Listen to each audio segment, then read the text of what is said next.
বিসমিল্লাহ, ইন্নাল হামদুলিল্লাহ, ওয়াসসালাতু ওয়াসসালামু আলা রাসূলিল্লাহ। আমি প্রথম দিকে খুতবাতুল হাজা মানে যেটা অংশ আমি পড়লাম শুরুতে ২ লাইন মাত্র। এটা কমপ্লিট পড়ছি। এক সময় চলে যায় আমাদের অল্প সময়ের ভিতরে, এইজন্য আমি পুরাটা পড়িনি এখন। তো ওইটা নিয়ে ইটসেলফ মানে ওইটা ইটসেলফ একটা শেখার জিনিস, জানার জিনিস, বোঝার জিনিস। আমরা ওইটা নিয়ে একটা ক্লাস ডেডিকেট করবো ইনশাআল্লাহ। খুতবাতুল হাজা, জরুরি বক্তব্য বা জরুরি খুতবা বা জরুরি বক্তৃতা।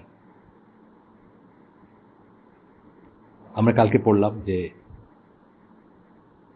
এই মহাবিশ্বে সবকিছু এবং সবার থেকে, অথবা সবার থেকে, সব পার্সন বললে সব মানুষের চেয়ে বা সবার চেয়ে, এবং সব কিছুর চেয়ে, জিনিস বললেও যা, আমাদের আল্লাহ এবং আল্লাহ রসুলকে বেশি ভালোবাসতে হবে। এটা হচ্ছে পার্টিকুলারলি এখানে আল্লাহ রসুলের কথা আসতেছে, যেহেতু আমরা আল্লাহ রসুলের ব্যাপারে যে সাক্ষ্য, সেটা নিয়ে আমরা এখন আলোচনা করতেছি। আশহাদু আন্না মুহাম্মাদান আবদুহু ওয়া রাসূলুহু। তো এই পর্যায়ে মানে আমরা যে বলছিলাম যে শাহাদা উচ্চারণ করার সাথে সাথে আমাদের কিছু জিনিস আমাদের উপর ওয়াজিব হয়ে যায়, বা কিছু জিনিস আমাদের উপর অবশ্যকরণীয় হয়ে যায়, অব্লিগেশন হয়ে যায়, যেটা আমরা করব যখনই আমরা বলবো যে আশহাদু আন্না মুহাম্মাদান আবদুহু ওয়া রাসূলুহু। এটা শুধু লিপ সার্ভিস না, যে বললাম বা শেষ হয়ে গেল, তা না। তো দ্বিতীয় পয়েন্টটা হচ্ছে, এই পর্যায়ের দ্বিতীয় পয়েন্টটা হচ্ছে যে আমরা যখন শাহাদা উচ্চারণ করব, মানে এই অংশটা যেটা কথা আমরা বললাম, তখন আমরা আসলে কি করতেছি? রাসূল সাল্লাল্লাহু আলাইহি সাল্লামকে আমরা কিভাবে বাঁচবো, জীবনযাপন করব, কিভাবে আচরণ করব, কিভাবে মানুষের সাথে ব্যবহার করব, এবং এইসব ব্যাপারে শুদ্ধ আহ, তরিকা বা শুদ্ধ পদ্ধতি কি, সেটার নিয়ামক হিসাবে আমরা অ্যাকসেপ্ট করে নিই, বা সেটার স্ট্যান্ডার্ড হিসাবে বা সেটার প্যারাডাইম হিসাবে আমরা অ্যাকসেপ্ট করে নিই, যা কিনা আল্লাহর কাছে, যেটা আল্লাহর কাছে প্রিয় এবং আল্লাহ যেটা চান আমাদের কাছে। কোরআনের আয়াত আসবে, প্রথমে আসবে সূরা আযাব। আযাব হচ্ছে ৩৩ নম্বর সূরা, ২১ নম্বর আয়াত। এখানে আল্লাহ বলতেছেন যে তোমাদের তোমাদের জন্য, অর্থাৎ আমাদের জন্য, মুহাম্মদ সাল্লাল্লাহু আলাইহি সাল্লামের ভিতরে বা মাঝে একটা চমৎকার আদর্শ বা চমৎকার এক্সাম্পল বা চমৎকার আহ, আহ, আদর্শ রয়েছে, এক্সাম্পল রয়েছে, যা আমরা ফলো করব, যা আমাদের জন্য ফলো করে, মানে আমাদের জন্য ফলো করার জন্য চমৎকার একটা আদর্শ বা চমৎকার একটা এক্সাম্পল বা চমৎকার একটা মডেল রয়েছে আমাদের জন্য। এটা বলতেছেন আল্লাহ, যে আল্লাহ এবং আখেরাতে আশা রাখে তার জন্য। For him who hopes in the meeting of Allah and the last day and remembers Allah much. এইভাবে যখন আল্লাহ কথা বলেন যে যে আল্লাহ এবং আখেরাতে বিশ্বাস করে, আমরা দেখবো, আরও পড়বো, অনেক অনেক জায়গায় পড়বো, আল্লাহ এবং আখেরাতে বিশ্বাস করে, অথবা বলবেন যে আল্লাহ এবং আখেরাতে আশা রাখে, এটা ইমানের শর্ত হয়ে যায়। আল্লাহ এবং আখেরাতে যদি আশা না রাখেন বা বিশ্বাস না করেন, তাহলে there is no Islam for you. আপনি মুসলিমই না আসলে। আমাদের পুরো ওয়ার্ল্ড ভিউটাই হচ্ছে আল্লাহ এবং আখেরাত কেন্দ্রিক। আল্লাহ আখেরাত দুইটা একসাথে উচ্চারিত হয়েছে এই জন্য যে দুইটাই বিশ্বাস করা না বিশ্বাস করার ভিতর আপনার ওয়ার্ল্ড ভিউ, লাইফস্টাইল আকাশ পাতাল তফাৎ হবে। বিশ্বাস করলে এক ধরনের হবে, বিশ্বাস না করলে এক ধরনের হবে। এই জন্য আল্লাহ বারবার এগুলোকে আনছেন, এবং আমরা এইরকম কথা যখন শুনবো, তখন আমরা কান খাড়া করে শুনবো যে আল্লাহ কি বলতেছেন, এবং এটাকে ইম্পর্টেন্ট হিসাবে নোট করে নিব। আমাদের দেশে আনফর্চুনেটলি, বা আমাদের দেশে in particular, Muslim world in general, আমরা মেয়ের জামাই খুঁজতে গেলে শাহরুখ খানের মতো খুঁজি, অথবা মাইকেল ডগলাসের মতো খুঁজি, বা লিডার খুঁজতে গেলে হয়তো চে গুয়েভারার ছবি, বাংলাদেশে দেখবেন আসলে চে গুয়েভারার ছবি বুকে লাগায় মানুষ ঘুরতেছে, বা আরো ফলিবল ফলিবল হিউম্যান বিংস, তাদেরকে আমরা আদর্শ মনে করি, যারা আল্লাহর ওয়াহি দ্বারা গাইডেড না। অনেক আছে, মাও সেতুং, আমরা অনেক ব্যক্তি পূজা দেখছি আমাদের জীবনে, কার্ল মার্কস, মাও সেতুং আমাদের লাইফ টাইমে, তারপরে আপনার কি বলে লেনিন, আহ, আরো আরো জায়গায় নানা ধরনের আমরা দেখছি, মানে আদর্শ মানুষের, শুধু যে পলিটিক্যাল ইস্যু তা না। আমি পলিটিক্যালটা মাথায় আসলে বললাম। তো আমাদের মেয়ের জামাই খুঁজতে হলে আমাদের মাথায় আইডিয়ালি হওয়া উচিত ছিল কি, মোহাম্মদ সাল্লাহ সাল্লামের সাথে সবচেয়ে বেশি মিল যার, চলনে বলনে, বেশভূষায়, ব্যবহারে, সালাতে, ইবাদতে, ট্রানজ্যাকশনে, সত্যবাদিতায় তার মতো পারফেক্ট আমরা হব না, বাট সবচেয়ে ক্লোজেস্ট যাকে মনে করব পাত্রদের ভিতরে আমরা তাদেরকে সিলেক্ট করা উচিত ছিল। আমি তো জানি যে আমরা কেউ সেভাবে করিনি। আমি হয়তো বলতে পারি যে মানে ১ কোটিতে ১৫০ কোটি মুসলমান আছে বলা হয়, ১ কোটিতে একজনও করছেন কিনা আমি শিওর না, আমি জানি না, সম্ভবত না। তারপরে ধরেন রাষ্ট্রনায়কের কথা তো বললাম, তারপরে বিজনেস পার্টনার বলেন, তারপর কমিউনিটি লিডার বলেন, ইমাম বলেন, হাজব্যান্ড বলেন, মানে এটা আমি মেয়ের জামাই বললাম, একজন মেয়ের তার হাজব্যান্ডের সম্বন্ধে একটা ধ্যান ধারণা থাকবে না যে কোন হাজব্যান্ডটা বেস্ট টু চুজ, মানে কোন মানুষটা best to choose as husband আর কি। তো এটা এইভাবে আমি অন অ্যান্ড অন যেতে পারি। অলমোস্ট আমরা আমাদের কারোরই এই এই জিনিসটা মাথায় থাকে না যখন আমরা বিজনেস পার্টনারই ধরেন, আমরা একদম সুটেড বুটেড লিমোজিন চালায়, বিজনেস পার্টনার 6 ডোর পারলে 6 ডোর লিমোজিন চালায়, পিছনে বসে, ড্রাইভার সোফার দরজা খুলে যায়। আমাদের হয়তো বিজনেস পার্টনার হিসেবে সেটাই খুব গ্রেট কিছু মনে হয়। মানে মানুষের ভিতরে আমরা গ্রেটনেস খুঁজি অন্য অন্য বিষয়ে, কিন্তু আল্লাহ যে গ্রেটনেস বলছে সেটা আমরা খুঁজি না। যাই হোক, সর্বক্ষেত্রে সর্ব ইসে রাসূল সাল্লাল্লাহু আলাইহি ওয়াসাল্লামকে আদর্শ মনে করা এটা ঈমানের দাবি। আমরা পড়লাম যেখানে এই আয়াতটা পড়লাম সূরা আহজাবের ২১ নম্বর আয়াত, ৩৩ নম্বর সূরা ২১ নম্বর আয়াত। আমি আবার ইংলিশ ট্রান্সলেশনটা পড়ে দিচ্ছি। Indeed in the messenger of Allah you have an excellent example to follow for him তার জন্য, who hopes in the meeting with Allah and the last day. আল্লাহর সাথে দেখা হবে, এটা meeting with hopes in the meeting with হচ্ছে ব্র্যাকেটের ভিতরে hopes in Allah and the last day, এটা হচ্ছে মানে আরবি ভাষার একটা রীতি, যাই হোক এভাবে বলো। অ্যান্ড রিমেম্বার্স মাচ আল্লাহ, এবং আল্লাহকে স্মরণ করে গেল। এরপর আমরা আরেকটা আয়াত পড়ব, যে এটা খুব ইম্পর্ট্যান্ট একটা আয়াত। এই আয়াতের উনি এই পরের হাফ মানে ২টা আয়াত আর কি, পরের এটা বলেন নেই, পরের এটা আমি বলবো ইনশাল্লাহ, আমি এখান থেকে মানে মেমোরি থেকে বলবো, মানে সামারি বলবো, অন্তত আমার মুখস্থ নাই। এটা হচ্ছে সূরা আলে ইমরানের ৩১ নম্বর আয়াত, ৩ নম্বর সূরা ৩১ নম্বর আয়াত। আপনারা ৩২টা দেখে নেবেন বাসায়, যখন এই কথাগুলো শুনবেন তখন ৩২টাও সামনে নিয়ে দেখে নিন। আল্লাহ বলতেছেন, বলো হে মোহাম্মদ, হে মোহাম্মদটা ব্র্যাকেটে আসবে, বলো বলতেছেন প্রাইমারিলি। কাকে বলতেছেন? আমাদেরকে বলতেছেন, রাসূলকে বলতেছেন আমাদেরকে বলতে। ইফ ইউ ট্রুলি লাভ আল্লাহ, আমরা যদি সত্যি আল্লাহকে ভালোবাসি, দেন ফলো মি। কাকে? রাসূলকে ফলো করতে বলতেছেন। রাসূলকে বলতেছেন বলতে আমাদেরকে বলতেছেন, তোমরা যদি আল্লাহকে সত্যিই ভালোবাসো তাহলে আমার অনুসরণ করো। তাহলে কি হবে? 2টা কাজ হবে, খেয়াল করবেন 2টা কাজ। একটা হচ্ছে আল্লাহ উইল লাভ ইউ, আল্লাহ তোমাদেরকে ভালোবাসবেন। অ্যান্ড ফরগিভ ইউর সিনস, এই 2টা হলে আপনার কিছু লাগে না। আল্লাহ যদি আপনাকে ভালোবাসেন আর আপনার গুনাহ মাফ করে দেন, আপনার কিছু লাগে না। আখিরাতের থেকে কোনো চিন্তা নেই আপনার।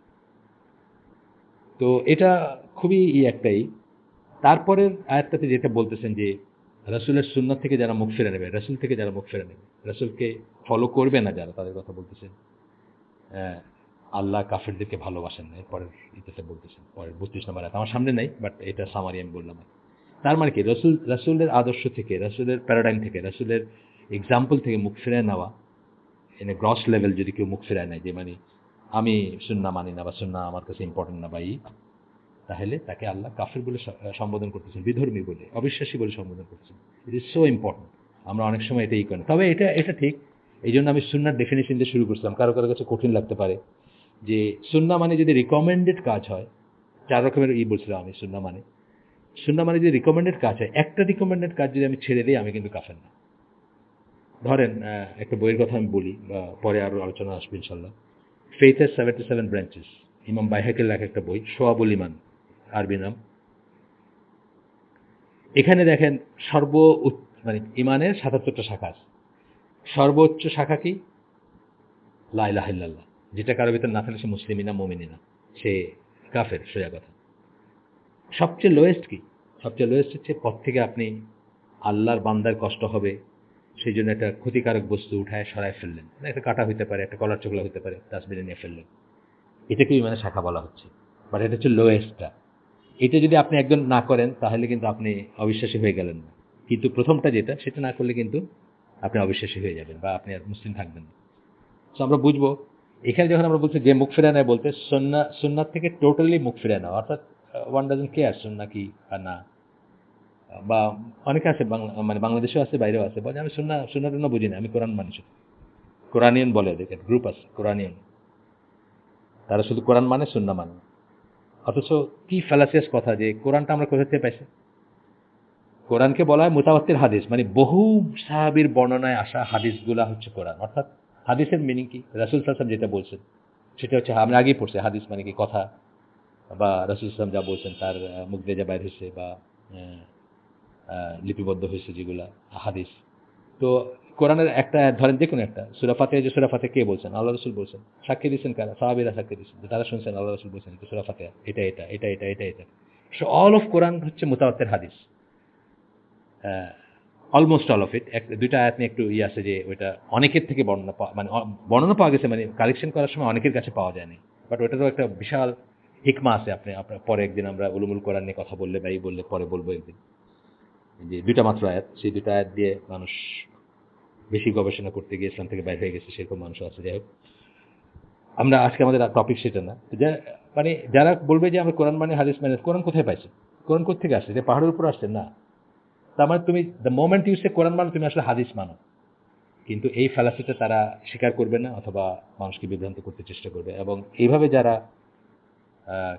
সুন্নাহকে অস্বীকার করে, সুন্নাহ থেকে মুখ ফিরে নেয়, তাদেরকে জিন্দিক বলা হয়।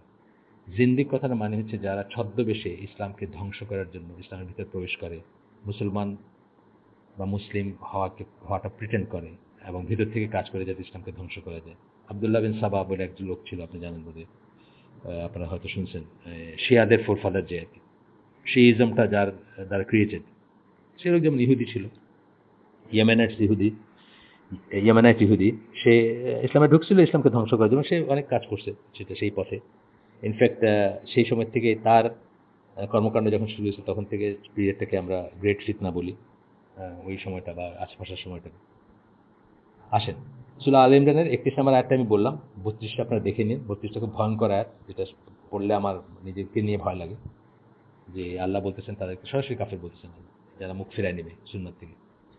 এরপরে আমরা একটা হাদিস পড়বো রাসূল সাল্লাল্লাহু আলাইহি ওয়াসাল্লাম, যে এই হাদিসটা হচ্ছে যে, আর একটা কথা বলবো এখানে, যে কেউ যদি রাসূল সাল্লাল্লাহু আলাইহি ওয়াসাল্লামকে দেখেন, যে রাসূল সাল্লাল্লাহু আলাইহি ওয়াসাল্লামকে স্ট্যান্ডার্ড বা প্যারাডাইম বা এক্সাম্পল মনে না করে, আপনি বুঝবেন সে আসলে শাহাদার মিনিং বোঝে নাই, অথবা সে ইমানেরও মিনিং বোঝে নাই, ইসলামেরও মিনিং বোঝে নাই। এটা তাকে নিয়ে চিন্তার ব্যাপার আর কি। তাকে তখন কনভিন্স করতে হবে যে ভাই, আসলে মানে আশহাদু আন্না মুহাম্মাদান আবদুহু ওয়া রাসূলুহু এটা মানেই হচ্ছে যে আমি জীবন ব্যবস্থা হিসেবে তার দেওয়া জীবন ব্যবস্থায় সর্বান্তকরণে গ্রহণ করব এবং তাকে সব ব্যাপারে এক্সাম্পল মনে করব ইনশাআল্লাহ। এরপর বলতেছেন, এই হাদিসটা বুখারীর হাদিস, এটাতে বলতেছেন আমি আল্লাহর নামে শপথ করছি, আল্লাহ রাসূল সাল্লাল্লাহু আলাইহি ওয়াসাল্লাম বলতেছেন আমি আল্লাহর নামে শপথ করছি যে তোমাদের ভিতর আমি আল্লাহকে সবচেয়ে বেশি ভয় করি, এবং তোমাদের ভিতর আমি সবচেয়ে বেশি গড কনসিয়াস, মানে সবচেয়ে বেশি তাকওয়া আমার, বা তার সম্বন্ধে আমি কনসিয়াস। তারপরে বলছেন যে কিন্তু আমি রোজা রাখি এবং ভাঙি, সালাত, রাত জেগে সালাত আদায় করি এবং ঘুমাই, আমি বিয়ে শাদী করছি। বলতেছেন whoever turns away from my sunnah is not from me। অনেক কঠিন একটা কথা, যে আমার সুন্নতে মুখ ফিরে না সে আমার কেউ না। এই হাদিসটা পার্টিকুলারলি আমাদেরকে অনেক বড় শিক্ষা দেয় একটা, যে আমাদের ভালো কাজও করতে হবে আল্লাহ রাসূলের সীমার ভিতরে, তার নির্ধারিত পথে, বা উনি যেভাবে বলে গেছে সেভাবে করতে। ইচ্ছা মতো ভালো কাজ করতে পারবো না, চাইলাম কিছু পারবো, ধরেন আমি মানুষকে খাওয়াইতে চাই, তারপরেও সেখানেও রেস্ট্রিকশন আছে। আল্লাহ রাসূল সাল্লাল্লাহু আলাইহি ওয়াসাল্লামের কাছে এসে যখন বলছেন সাহাবীরা যে সবকিছু দান করেছেন, আল্লাহ রাসূল বলছেন না, 1/3 রাখ, ম্যাক্সিমাম 1/3, সরি না 1/3 দান করো, বাকিটা থাকবে তোমার ইসের জন্য, তোমার কি বলে তোমার ওয়ারিস যারা তাদের জন্য 1/3 দান করো, 1/3 দাও তুমি। এটার কারণ কি? কল্যাণ দেখছেন উনি এটাতে। আরেকজনকে হয়তো আরেকভাবে বলছেন, সেটা অন্য কথা। কিন্তু এই 1/3 কেন বলছেন? যে এই জন্য দেখবেন মুসলিম ইসে ওয়াসিয়াত যেটাকে বলি আমরা উইল করা, আপনি কিন্তু উইল করতে পারেন মাত্র 1/3। উইল কার জন্য করা প্রযোজ্য, কার জন্য করতে পারেন? যে আপনার ন্যাচারালি ওয়ারিশ না, ওয়ারিশের ব্যাপারে উইল করা যাবে না। আপনার দুইটা ছেলে আছে, আপনি একটা ব্যাপারে উইল করেন, একটা ব্যাপারে নর্মাল দিয়ে গেলেন, এটা হবে না।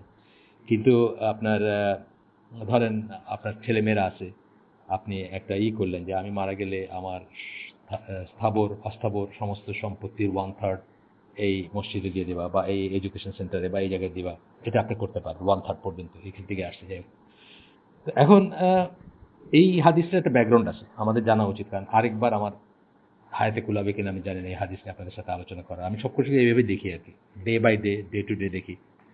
তো এখানে কি বলছেন, আল্লাহ রসুল সাল্লাল্লাহু আলাইহি ওয়াসাল্লামের এই হাদিসটা একটা ব্যাকগ্রাউন্ড আছে। সাহাবীরা আসলেন তার ওয়াইফদের কাছে, এসে জিজ্ঞেস করলেন যে আল্লাহ রসুল সাল্লাল্লাহু আলাইহি ওয়াসাল্লামের আমলগুলা কি, উনি কি করেন, ইবাদতে কি করেন, মানে সুপার নিউমারি যেগুলো, না ফরজ না, ফরজ তো সবাই জানে কি করতে হবে, এক্সট্রা কি করেন আল্লাহর নৈকট্য লাভের জন্য। তখন ওনারা বললেন, বলার পরে সাহাবীরা একজন বললেন যে আমি আজ থেকে নিয়ে আর কোনোদিন রাতে ঘুমাবো না, সারা রাত তাহাজ্জুদ পড়বো। কারণ নবী পড়েন আংশিক, কিন্তু আমি তার নবী না, আমার তো সারা রাত পড়লে হয়তো আমি কিছু একটা করলাম, ওনার চেয়ে বেশি করতে হবে আমাকে, আমি যেহেতু সাধারণ মানুষ। আরেকজন বললেন যে সারা বছর উনি নফল রোজা রাখবেন, একটাও ভাঙবেন না। আরেকজন বললেন উনি জীবনে বিয়ে শাদী করবেন না, কারণ বিয়ে শাদী হচ্ছে ডিস্ট্রাকশন। এটা শোনার পরে রাসূল সাল্লাল্লাহু আলাইহি ওয়াসাল্লাম শুনলেন কথাগুলো আড়াল থেকে, এসে বললেন যে তোমরা এরকম এরকম বলছো, তারপরে এই কথাগুলো বললেন যে আমি তোমাদের ভিতরে আল্লাহকে সবচেয়ে বেশি ভয় করি এবং সবচেয়ে বেশি গড কনসিয়াস আমি, অর্থাৎ আমি। এটা কারণ আছে, তাকে যা দেখানো হয়েছে আমাদের কিছু দেখানো হয়নি, তাকে মেরাজে নিয়ে গিয়ে যা দেখানো হয়েছে জান্নাত জাহান্নাম সহ আমরা সেটা দেখিনি, সুতরাং আমাদের ঈমান তার মতো শক্ত হবে না। যাই হোক, তারপরে কি বললেন যে তারা বেশি ভালো কাজ করতে চেয়েছিল। উনি কি বললেন, আমার সুন্নাত থেকে যারা মুখ ফেরেন, অর্থাৎ ভালো কাজেরও লিমিটটা উনি নির্ধারণ করে দিয়েছেন, ওইটুকুর ভিতরেই থাকতে হবে, ওনাকে সারপাস করে ভালো কাজ করা যাবে না, আনলেস ইট ইজ ওপেন কোনো জিনিস। আমি যেটা বললাম, যেমন ধরেন আপনি সারাদিন যদি লা ইলাহা ইল্লাল্লাহ জিকির করেন, এটাতে হিসাবের কোনো ব্যাপার নেই যে আল্লাহ রাসূল কয়বার বলছেন, কয়টা বলছেন, এটা তো উনি খুলে দিয়েছেন ওপেন। কিন্তু যে সমস্ত জিনিসগুলা উনি এক্সাম্পল রেখে গেছেন, বা যে সমস্ত জিনিসগুলার বলে গেছেন যে এটা এরকম করবা, ওইটা এরকম করবা, সেগুলোতে তাকে তার চেয়ে আগে বেড়ে কোনো কাজ করা, এটা হচ্ছে তার সুন্নাত থেকে মুখ ফেরানো।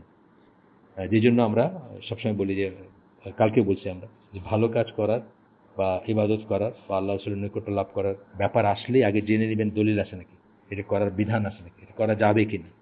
শুধুমাত্র যদি বলে থাকেন আল্লাহ রাসূল অ্যাপ্রুভ করে থাকেন, সেটাই করা যাবে, তার বাইরে কিছু করা যাবে না, ইবাদত হিসেবে আমি বলছি।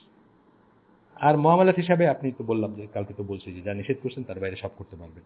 আর কিছু কিছু ভালো কাজ আছে, যেটা বললাম যে জিকিরের কথা, এটা বেঁধে দেন নাই কয়বার করবেন কয়বার, এটা হাঁটতেছেন জিকির করতেছেন লা ইলাহা ইল্লাল্লাহ, ঠিক আছে, সুবহানাল্লাহি বিহামদিহি অথবা লা ইলাহা ইল্লাল্লাহ, এই দুটোকে বেস্ট জিকির বলা হয়েছে। চুপচাপ বসে আছেন গাড়িতে ট্রাফিক জ্যামে ফর 2 আওয়ার্স, আপনি পড়তে পারেন এগুলো, এগুলো তো কোনো লিমিট নাই। বা ধরেন দান সাদাকা করবেন, এতে কোনো নেই, তো মানুষের রিলেটিভ ব্যাপার, কাকে আল্লাহ কতটুকু দিচ্ছেন তার প্রতি তার দান সাদাকা ব্যারি করবে। বাধ্যবাধকও যেমন নাই, বাধ্যবাধকতা মানে সাদাকার ব্যাপারে তো, সাদাকা তো সুপার নিউমারি জিনিস বা রিকমেন্ডেড জিনিস, এটার ব্যাপারে বাধ্যবাধকতা নেই, জাকাতের ব্যাপারে আছে। কিন্তু যদি আপনি অনেক দেন, দান দক্ষিণা করেন, এটা ডেফিনেটলি থেকে ভালো চোখেই দেখা হবে, যেহেতু এটার উপর কোনো লিমিট নেই বা কোনো নেই। কিন্তু ওইগুলো আপনি দেখবেন যে কতটুকু কতটুকু পড়বেন, কতটুকু করবেন, এগুলো সম্বন্ধে আল্লাহ রাসূলের হাদিস আছে, ভ্যারিয়াস হাদিস আছে, সেটুকুই করতে হবে। একটা উদাহরণ আমি সবসময় দিয়ে থাকি, আপনাদেরও বলি, সেটা হচ্ছে যে আমরা নামাজের পরে ডিফারেন্ট ডিফারেন্ট তাসবিহ আছে। একটা আছে সুবহানাল্লাহ, আলহামদুলিল্লাহ, আল্লাহু আকবার। ইউজুয়ালি আমরা পড়ি 33, 33 এবং 34 বার, এই পার্টিকুলার ফর্মে। এখন আপনি মনে করলেন যে আমি ডবল করে করব, 66, 66, 68 ডবল করে দিলেন আপনি, আপনার কিন্তু এই ইবাদতটা হলো না। বিকজ ওই ইবাদতটা রাসূল সাল্লাল্লাহু আলাইহি ওয়াসাল্লাম স্পেসিফিক্যালি বলে গেছেন 33, 33, 34, আপনাকে ওইটাই করতে হবে। আপনি আগে বাইরে তার চেয়ে ভালো কাজ করতে পারবেন না, করা উচিত না। করলে আপনি উল্টা আপনি ক্ষতিগ্রস্ত হতে পারেন, যেভাবে উনি বলছেন যে সে আমার কেউ না, whoever turns away from my sunnah is not from me, কিন্তু কঠিন কথা, তার কেউ না হলে আমরা কারা, তাইলে আমরা কি? এরপরে আসতেছে যে আল্লাহ রসুলের প্রতি আমাদের এটা আমাদের অব্লিগেটরি, শাহাদা যখন উচ্চারণ করলাম আশহাদু আন্না মুহাম্মাদান আবদুহু ওয়া রাসূলুহু, আমাদের উপর অব্লিগেটরি হয়ে যে কমপ্লিট অবিডিয়েন্স থাকবে তার প্রতি, অর্থাৎ তার প্রতিটি আদেশকে, ডুকে মনে করতে হবে যে এটা জাস্টিফাইড এবং এটা কারেক্ট এবং এটা আমাদের করতেই হবে। প্রত্যেকের ডু নট থেকে আমাদেরকে বেঁচে থাকতে হবে। হ্যাঁ, আমরা তো পারফেক্ট হব না, হয়তো পারফেক্ট হবো না, আমরা কখনো একটা একটা একটা ছুটে যাবে বা একটা হবে, সেটা না, কিন্তু অন্তত অ্যাকনোলেজ করতে হবে যে এটাই আমাদের করণীয় বা আমাদের কমপ্লিট অবিডিয়েন্স। আমি যদি নাও পারি করতে কোনো কারণবশত একটা, বা ওই যেভাবে বললাম যে অনেক সময় আমাদের একটা মুস্তাহাব শ্রেণীর বা একটা রিকমেন্ডেড কাজ ছুটে যেতে পারে, সেটার জন্য আমরা দুশ্চিন্তা করব না, কিন্তু আমাদের টার্গেট থাকবে যে আমরা কমপ্লিট অবিডিয়েন্স থাকবে তার ডু অ্যান্ড ডু নটস যেগুলো, সেগুলোর প্রতি। সূরা নিসার 59 নম্বর আয়াত কোট করছেন এখানে, ইয়া আইয়ুহাল্লাযিনা আমানু বলে বলতেছেন আতিউল্লাহ ওয়া আতিউর রাসূলা, আল্লাহকে মানো এবং আল্লাহর রাসূলকে মানো, একসাথে বলছেন দুটো জিনিস। এরপরে খুব কঠিন একটা আয়াত আছে, যেটা একবারই আসছে এই কথাটা, আর একজন মানুষের বেলায় আসছে, এটা হচ্ছে সূরা নিসার 80 নম্বর আয়াত। যেখানে আল্লাহ বলতেছেন he who obeys the messenger has indeed obeyed Allah. এই কথা কিন্তু আর কারো বেলায় বলা হয়নি, মহাবিশ্বে আর কারো বেলা বলেনি। যে রাসূলকে মানলো সে আল্লাহকে মানলো, সিনোনিম বা একই জিনিস বলতেছেন। But he who turns away then we have not sent you O Muhammad as a watcher over them. কেউ যদি মুখ ফিরে নেয়, আল্লাহ বলতেছেন তার রাসূলকে, তোমাকে আমরা দারওয়ান হিসেবে পাঠাইনি। অর্থাৎ যে রাসূলকে মানলো সে আল্লাহকে মানলো। তাই আমরা যে কোনো কাজে, যে কোনো ভালো কাজে, যে কোনো সওয়াবের কাজে, যেটা আমরা আখেরাতে অথবা দুনিয়াতে কল্যাণ চাই বা আখেরাতে কল্যাণ চাই, আল্লাহর কাছ থেকে রিওয়ার্ড আশা করি বা রিটার্ন আশা করি, সেটা অলওয়েজ আমরা দেখবো যে এটা রাসূল সাল্লাল্লাহু আলাইহি ওয়াসাল্লামের পদ্ধতিতে হচ্ছে কিনা। এই কবর জিয়ারত, মাজার জিয়ারত, এই 40 4 দিন, মিলাদ, এগুলো রাসূল সাল্লাল্লাহু আলাইহি ওয়াসাল্লামের পদ্ধতিতে হয় না। এই জন্যই আমরা এগুলো বিরোধিতা করি। তা নাইলে কেউ যদি আমাকে দলিল যে দেখাই দিতে পারতো যে আল্লাহ রাসূল সাল্লাল্লাহু আলাইহি ওয়াসাল্লাম মিলাদ পড়তে বলছেন অথবা তার সময় সাহাবীরা পড়ছেন, কালকে থেকে আমি মিলাদ পড়তাম। কিন্তু সেটার তো কোনো দলিল নেই। 400 450 বছর পরে এটার হয়েছে, বিদাতীদের দ্বারা এটা প্রচলন হয়েছে এবং খ্রিস্টানদের অনুসরণ করে এটা আসছে। তারা যদি তাদের জিসাস ক্রাইস্টকে এত করতে পারে, মানে ব্যানার করতে পারে, এত ব্যানারেবল মনে করে, আমরা কেন করতে পারবো না? এইখান থেকে আসছে। আরেকটা জিনিস হচ্ছে যে যখন আমরা আশহাদু আন্না মুহাম্মাদান আবদুহু ওয়া রাসূলুহু বলি, আমরা তাকে সকল বিষয়ে জাজ হিসাবে নির্ধারণ করি। জাজ মানে বিচারক। এটা আমি অনেক সময় আগে, আমি তো কিছু বিয়ে শাদীর কাজ করি, আমরা কিছু বিয়ে শাদীর ঘটকালি করি, আল্লাহর জন্য করি, পিওরলি আল্লাহর জন্য, আলহামদুলিল্লাহ। তো সেখানে আমরা আজকাল ছেলে মেয়েদের বলি যে দেখো এই আয়াতটা, যে আয়াতটা এখন বলবো আছে সূরা নিসার 65 নম্বর আয়াত, এইটা শুধু মানতে পারলেই আর বিয়েতে কোনো সমস্যাই থাকে না। এখানে কি বলছেন? আমরাও আগে ওই দিন আরেকবার এই আয়াতটা আসছিল, না তোমার রবের কসম, না বাট নো, তোমার রবের কসম, they can have no faith until they make you judge in all disputes between them. তাদের ভিতর কোনো ঈমান থাকতে পারে না যতক্ষণ তাদের সমস্ত বচসা, সমস্ত ঝগড়াঝাটিতে তোমাকে জাজ মানবে, সমস্ত বিতণ্ডা, বাকবিতণ্ডা সবকিছুতে তোমাকে জাজ মানবে, অর্থাৎ বিচারক মানবে। and find in themselves, তাদের ভিতরে তারা no resistance against your decision, এবং তুমি যে নির্ধারণ, যে বিচার দিবা বা যেটা ফয়সালা দিবা, তারপরে তাদের ভিতরে আর কোনো রেজিস্ট্যান্স, কোনো গ্রাম্বলিং থাকবে না, কোনো গ্রাজ থাকবে না, কোনো রিসেন্টমেন্ট থাকবে না। And accept them with full submission, এবং পুরোপুরি সেটার কাছে নিজেকে সমর্পণ করবে। অত্যন্ত বড় একটা কথা। বিয়ের ব্যাপারে কেন বলি, এটা বলে আজকে শেষ করে দিচ্ছি। বিয়ের ব্যাপারে কেন বলি আমরা, আপনি একটা উদাহরণ দিচ্ছি যে ধরেন একটা বউ বললো চলো আমরা বইমেলায় যাই। বইমেলায় আমরা এককালে গেছি, অনেক আগে গেছি, এখন যাই না। ফাহিশা, অশ্লীলতা, নানা রকমের বেপরদা মেয়ে বা অন্য গান বাজনা, এটা সেটা, আরো আরো সমস্যা আছে। আমাদের দাঁড়িয়ে আছে, আমাদের জুব্বা পরি আমরা, আমাদের বউরা বোরকা পরে, আমরা তো এখানে অবাঞ্ছিত, আনওয়ান্টেড, যাই হোক। তো এখন একটা বউ বললো চলো বইমেলা যাই, হাজবেন্ড বললো না না, আমার ইচ্ছা করতেছে না, আর ওইসব জায়গায় আমি যাবো না। ঝগড়া লেগে গেল। আল্লাহ রসুলকে বিচারক মানলেন, মানতেই পারেন যে ঠিক আছে, দেখি চলো আল্লাহ রসুল কি বলছেন। তখন দেখবেন যে শরিয়তে যদি যান, একজন মেয়ে তার হাজবেন্ডের পারমিশন ছাড়া ঘর থেকে বের হইতে পারে না। যত খারাপ লাগুক শুনতে, এটা যে কত বড় উইজডম আছে দুনিয়ায়। ঘর হারা যারা, সংসার হারা যারা, সকল হারালো যার, গৃহ হারালো যার, তসলিমা নাসরিন বলছেন, এরকম যারা, তাদেরকে জিজ্ঞেস করে দেখেন, এই একটা বিধান যদি মানত যে হাজবেন্ডের পারমিশন ছাড়া সে লাইন ক্রস করবে না, এটা যেমন একটা আমি উদাহরণ দিলাম। এটা রাসূল সাল্লাল্লাহু আলাইহি ওয়াসাল্লাম কিন্তু বিদায় হজের সময় এই কথাটা বলে আবার বলছেন যে এইটার জন্য আমরা যেন তাদেরকে অত্যাচার না করি, তাদের প্রতি যেন কাইন্ড হই, এবং তাদের যে সমস্ত জায়গায় স্বাভাবিকভাবে মানে কোনো সমস্যা নাই যাইতে, ফর এক্সাম্পল বাপের বাড়ি অথবা বোনের বাড়ি বা এলসওয়্যার, যেগুলোতে কোনো সমস্যা নাই, বা এমন অনেক জায়গা আছে যেখানে বইমেলার মতো ফাইসা নাই, নর্মাল জায়গা, একটা নির্মল আনন্দের জন্য সে একটা ঝর্ণার পাড়ে গিয়ে বসবে তার হাজব্যান্ডের সাথে অথবা তার ছেলে মেয়ের সাথে, এই কোনো সমস্যা নেই। তো যাই হোক, যেটা বলতেছিলাম যে এই এই যে জিনিসটা তাহলে সলভ হয়ে গেল। এটা সলভ হয়ে গেল মানে আল্লাহ রসুলের কাছে যদি বিচারের জন্য নিয়ে যান বা রসুলের কাছে বিচারের জন্য নিয়ে যান, আপনি জানতেন যে এটার বিচারটা কী হবে। এবং তখন আপনি মানবেন কারে, অ্যাকচুয়ালি মানবেন কাকে মানবেন? আপনি কিন্তু মানতেছেন রসুলকে, আপনার হাজব্যান্ডের স্লেভ না, আপনি রসুলের কথাটাকে মানতেছেন। একটু আগে যেগুলো পড়লাম রসুলের আনুগত্য সম্বন্ধে যে কঠিন কঠিন কথা বললাম, আপনি সেগুলো মানতেছেন। এরপরেরটা কি, ধরেন ওই ভদ্রলোক বলল যে তুমি আমার বোনের জামাই আসবে, তাকে তুমি সার্ভ করবা এবং তার সাথে গল্প করবা, অথবা তাকে ভালো করে এন্টারটেইন করবা, যাতে সে খুশি হয়ে যায় এখান থেকে। মহিলা বললে যে না, আমি এটা করতে পারবো না, এখন ঝগড়া লাগলো, আল্লাহ আল্লাহ রসুলের কাছে নিয়ে যান। কি বলবেন? যে ওই বোনের জামাই হচ্ছে তার জন্য গায়ের মাহরাম, তাকে বড় জোর জাস্ট খাবারটা বেড়ে দিতে পারে এই পর্যন্ত, কিন্তু তার সাথে গল্প করা, তার সাথে আড্ডা দেওয়া, সেজে গুজে তার সামনে বাইর হওয়া, কোনো অব্লিগেশন নেই তার, মানে প্রশ্নই ওঠে না। অব্লিগেশন হারাম জিনিস এগুলো। কোনো আনুগত্য নিয়ে আমরা পরে কথা বলবো ইনশাল্লাহ। তারপরেও কোনো আনুগত্য যদি আল্লাহর আনুগত্যের বাইরে যায়, সেখানে কোনো আনুগত্য নেই। সে হাজব্যান্ড হোক, সে বাপ হোক, সে রাষ্ট্রপ্রধান হোক, যেই হোক, দুনিয়ার যে হোক, সেখানে কোনো আনুগত্য নেই। হ্যাঁ, আমরা বাধ্য হইতে পারি, অনেক সময় আমরা বাধ্য হই অনেক জিনিস করতে, সেটা হচ্ছে যে যেখানে কোনো চয়েস নাই, সেটা আলাদা জিনিস। কিন্তু ইউজুয়ালি আল্লাহর আনুগত্যের বাইরে কোনো আনুগত্য নেই। যখনই বাবা অর্ডার করবে যে তুমি আল্লাহ এটা করতে বলছো, তুমি উল্টাটা করো, না আপনি বলবেন না, আমি তো এটা করতে বাধ্য না। যখন হাজব্যান্ড বলবে না, বাধ্য না। যখন শাসক বলবে, তাও বাধ্য না। শাসক শাসক আমাদের উপর যেটা চাপায় দেয় আমরা মেনে নিই, মেনে নেওয়া মানে আমি ওইটা এগ্রি করতেছি না। অনেক সময় মেনে নিতে হয় অনেক কিছু, সেটা পরিবেশের উপর মেনে নিতে হয়। আমরা যারা বিদেশে থাকি অথবা দেশে থাকি বা অন্যত্র, অনেক সময় মানতে হয়। তো একটা জিনিস হচ্ছে যে হজম করা বা জাস্ট চুপ করে থাকা, তার মানে এটা না এগ্রি উইথ দ্যাট, তা না। কিন্তু এগ্রি করতে পারবেন, এগ্রি করলে ধ্বংস হয়ে যাবেন। এটা আমরা পরে পড়বো, এটা ঠিকটা পরে পড়বো ইনশাল্লাহ। আর একটা আয়াত পড়ে শেষ করে দিব আমি, সূরা আল আরাফের 157 নম্বর আয়াত।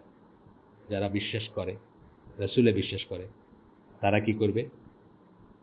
তারা তাকে অনার করবে, তাকে সাহায্য করবে, তাকে সম্মান করবে, তাকে সাহায্য করবে। And follow the light, light মানে কোরআন এখানে, which has been sent down with him, it is they who will be successful.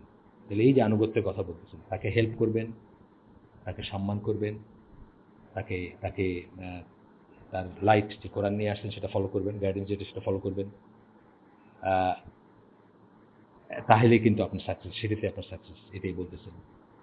তাহলে যদি আমাদের আমাদের রাসূলকে যদি কেউই করে, কটু কথা বলে, খারাপ কথা বলে, আমরা চেয়ে চেয়ে ওটা দেখবো না। আমরা অবশ্যই ডিফেন্ড করবো আমাদের রাসূলকে, এবং সেটা করতে গিয়ে আমরা আইন আমাদের হাতে নেব না, এটা আমরা কখনো বলি না বা বলবো না। কিন্তু আমরা দেখাবো যে আমরা নট লাইকিং ইট, বা আমরা এটা প্রোটেস্ট করবো, যতটুকু সম্ভব প্রোটেস্ট করবো। এবং এটা প্রমাণ করবে যে আমরা তাকে আমাদের চেয়ে বেশি ভালোবাসি। এরপরে এই এই এই চ্যাপ্টারটা আমরা শেষ করে দিচ্ছি, বা এই আলোচনাটা আমরা শেষ করে দিচ্ছি। লা ইলাহা ইল্লাল্লাহ অথবা আশহাদু আল্লা ইলাহা ইল্লাল্লাহ ওয়া আশহাদু আন্না মুহাম্মাদান আবদুহু ওয়া রাসূলুহু, এটা হচ্ছে আমাদের দ্বীনের ফাউন্ডেশন, ভিত্তি। এক নম্বরেরই আপনার ইসলামের স্তম্ভ বলা হয় 5টা, এক নম্বরের হচ্ছে এটা, ইম্পর্টেন্ট জিনিস হচ্ছে এটা। ইসলামের স্তম্ভ 5টা কি? শাহাদা, সালাত বা নামাজ, যাকাত, সিয়াম বা রোজা, এবং হজ। এক নম্বর হচ্ছে এটা। এইটা যার নাই, তার 2 নম্বরে যাওয়ার দরকার নেই। এটা যার ঠিক হয় নাই, তার নামাজ পড়ার দরকার নেই। তার কারণ কি? যে আপনি একতলা বাইপাস করে 2, 3, 4, 5-এ যাওয়ার কোনো দরকার নেই, বা যেতে পারেন না। আপনি একতলা যদি ভেঙে ফেলেন, অর্থাৎ আপনার ঈমান নাই, তাহলে সমস্ত বিল্ডিংটা ঝরে পড়বে। সুতরাং এইটা হচ্ছে, এই জন্য আমরা এত সময় দিচ্ছি এটা, যে আমরা আমাদের আমাদের ঈমানের বেসিসটা যেটা, বা ঈমানের মূল যেটা, বা রুট যেটা, বা ভিত্তি যেটা, ফাউন্ডেশন যেটা, ওইটা আগে ঠিক করবো, দেন আমরা আমলগুলোতে যাবো, বা দেন অন্য জিনিসগুলোতে যাবো। এটা ঠিক না করে অন্যগুলোতে যাওয়ার কোনো মিনিং হয় না। সুবহানাকা আল্লাহুম্মা বিহামদিকা আশহাদু আল্লা ইলাহা ইল্লা আনতা আস্তাগফিরুকা ওয়া আতুবু ইলাইক। আমরা যে শুনলাম তার ভিতরে ভালো কিছু শুনে থাকলে সমস্ত প্রশংসা আল্লাহ, খারাপ কিছু শুনে থাকলে সমস্ত ব্যর্থতা আমার, এবং সেটা শয়তানের তরফ থেকে। কিন্তু আল্লাহ আমাদেরকে আমল করার তৌফিক দেন। আমরা যে শুনলাম সেখান থেকে যেটুকু আমরা ইমপ্লিমেন্ট করতে পারি, ইমিডিয়েটলি ইমপ্লিমেন্ট করার তৌফিক দেন। কারণ আমি বা আপনি জানি না যে কালকের সকালটা আমরা দেখব। আসসালামু আলাইকুম ওয়া রাহমাতুল্লাহি ওয়া বারাকাতুহু।